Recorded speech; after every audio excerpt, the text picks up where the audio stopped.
Councilman Theron, you found yourself needed for once. My king and queen, I was just entertaining your guests.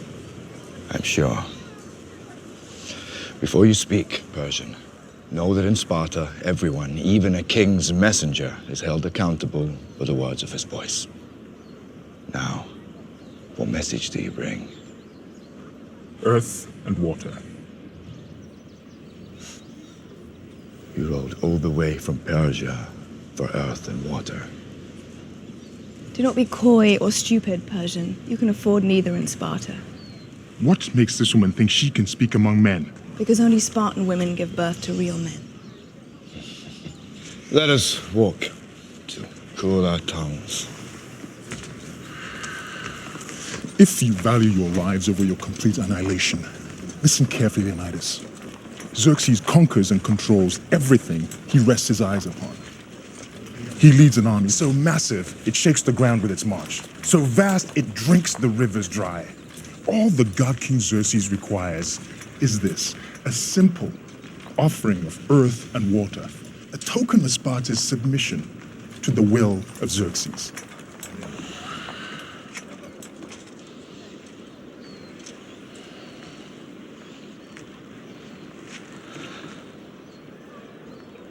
Submission. Now that's a bit of a problem.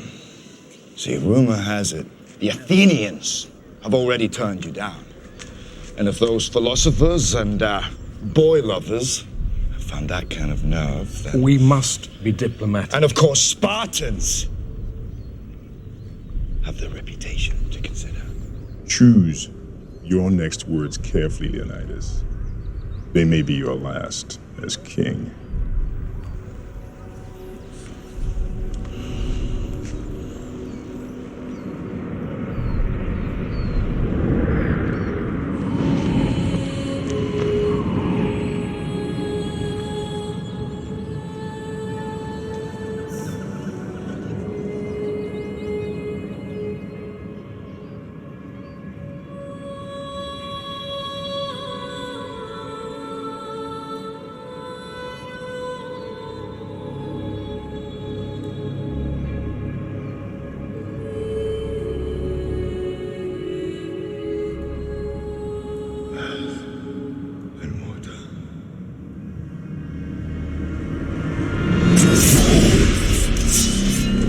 Madman. You're a madman. Earth and water. But you'll find plenty of both down there. No man, Persian or Greek, no man threatens a messenger. You bring the crowns and heads of conquered kings to my city steps. You insult my queen. You threaten my people with slavery and death. Oh, I've chosen my words carefully, Persian. Perhaps you should have done the same. This is blasphemy. This is madness.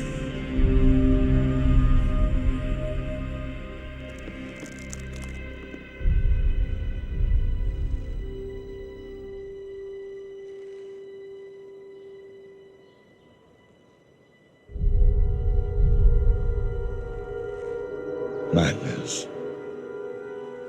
This is Sparta!